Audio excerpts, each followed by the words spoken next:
Hi guys! Welcome back to my YouTube channel. Today's video is i-share ko sa inyo yung experience ng aking first dose COVID-19 vaccine. Last June 2021 was my first dose. Oxford yung vaccine ko. And then, first day after the vaccine, wala naman akong naramdaman. But the second day, ang naramdaman ko is bumibigat yung balikat ko kung saan tinurok yung vaccine. And then, the third day is sumasakit na yung ulo ko. Pero maliban doon, wala naman akong ibang naramdaman. So far, so good. At saka bago ako vaccine, is check yung blood pressure ko. If I have diabetes or any allergies sa food or anything, tinanong ako doon. And then, pinagpahinga muna kami ng mga 15 minutes bago yung vaccine. Kasi nga, sa sobrang init siguro, para makaiwas sa any complication, ganun, kaya pinagpahinga muna kami. And then, after the vaccine, naturukan na ako. Afternoon yun eh. So kasagsagan ng sobrang init dito kasi dito summer, sobrang init sa gitnang silangan. And then pinagpahinga ulit kami ng 30 minutes kasi sa iba is 15 minutes lang yung pahinga after na maturukan ka, kasi gusto nilang malaman kung after 15 minutes is may naramdaman ka bang kakaiba sa vaccine mo. So, sa akin naman, in my case, 30 minutes akong pinagpahinga nung nurse doon sa pahingahan. Marami kami doon. May social distancing pa rin. And then, after 30 minutes, umuwi na kami. And then, yun yung mga naramdaman ko after ilang days ng vaccine ko. So, hindi naman ako nakaramdam ng lagnat. Sobrang sama ng pakiramdam. Hindi naman. Thanks God. So far, so good naman. And then, my second dose will be on September 21. 2021. Kasi kung Pfizer sana yung vaccine ko, kung navaksinan ako ng June, 3 weeks after my first dose is second dose na ako kung Pfizer yung yung vaccine ko. Pero hindi ako Pfizer, but it's okay kasi for me in my own opinion, all the vaccines are effective.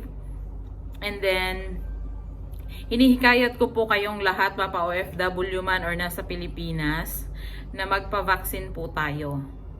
Kasi yan lang po yung way para maibalik natin yung normal nating pamumuhay bago pa po dumating si COVID-19.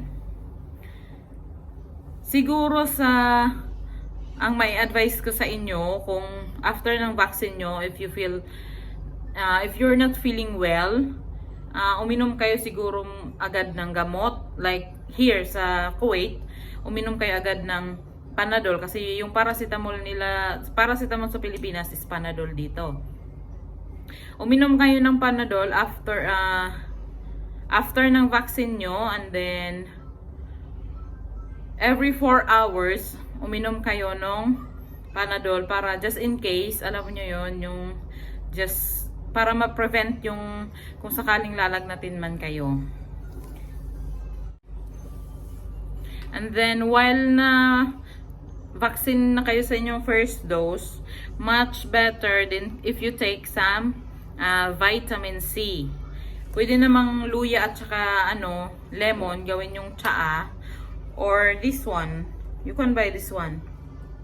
Ito yung binili ko after my vaccine. Kasi ano din siya, vitamin C, vitamin D, and zinc.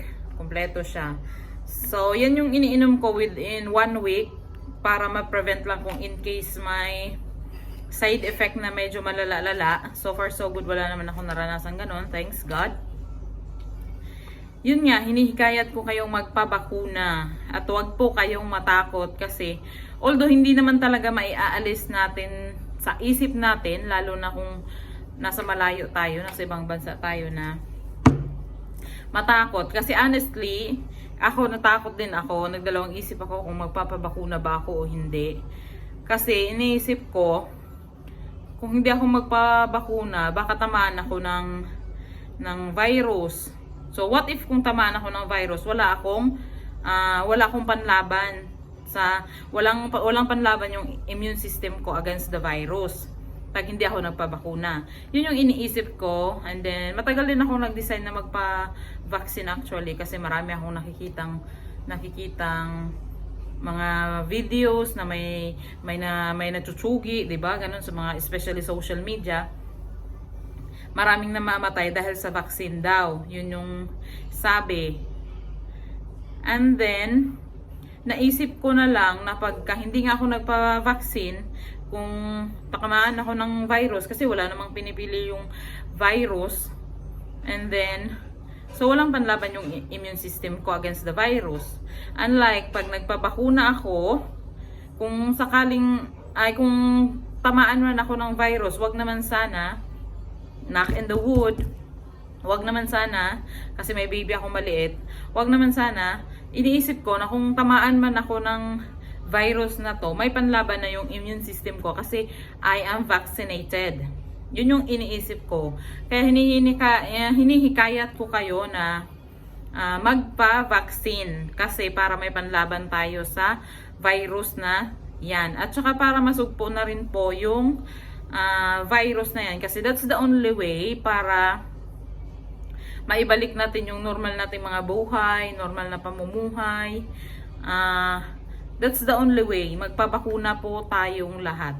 Kaya hinihikayat ko po kayong lahat, mapa-OFW man or nasa Pilipinas man po kayo, please magpabakuna po kayo kasi yun po yung only way na maibalik natin sa normal ang mundong ito. Magtulungan po tayo. Huwag po kayong matakot. And then the most powerful thing is magdasal po tayo after the vaccine and then before the vaccine.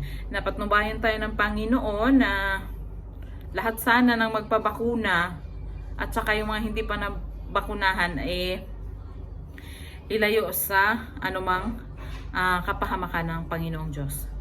And then kasi yung Oxford is, hindi ako sure kung Oxford kasi yung tawag dito. Wala naman kasi akong naririnig sa Pilipinas na Oxford. Ang naririnig ko na news na mga vaccine sa Pilipinas is Pfizer, Moderna, AstraZeneca, and then meron pa yung iba. Dito is Oxford, Pfizer, Moderna. And then, nung sinerch ko pala, yung Oxford, kasi nga confused ako, nung naturukan ako, confused ako kung ano yung Oxford vaccine.